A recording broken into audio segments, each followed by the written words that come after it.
સોમનાથ ભાવનગર હાઈવેનું કામ જૂનમાં પૂર્ણ થશે તો વિલંબિત થતા ચિલોડા હિંમતનગર એક્સપ્રેસ વેના બાકી કામો માર્ચ સુધીમાં પૂર્ણ થશે। આ ખાતરી આપી છે કેન્દ્રીય સડક અને પરિવહન મંત્રી નીતિન ગડકરીએ। ગુજરાતની મુલાકાત દરમિયાન કેન્દ્રીય મંત્રીએ ગાંધીનગરમાં ઉચ્ચ સ્તરીય બેઠક યોજી બાદમાં અમદાવાદ ધોલેરા એક્સપ્રેસ હાઈવેની પણ સમીક્ષા કરી।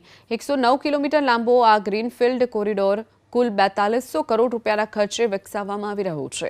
આ હાઈવે હાઈસ્પીડ મુસાફરી માટે સક્ષમ બનાવાશે અને 1 કલાકનો સમય ઘટાડશે।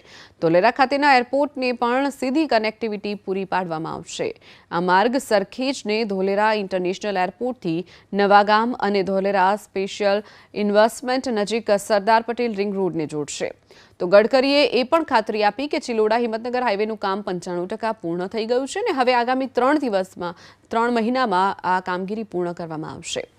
તો આવી જ રીતે સોમનાથ ભાવનગર એક્સપ્રેસ હાઈવેનું જે કામ કરતા કોન્ટ્રાક્ટરો ટર્મિનેટેડ કરાયા છે તેના સ્થાને બીજા કોન્ટ્રાક્ટરોને કામ સોંપવામાં આવ્યું છે।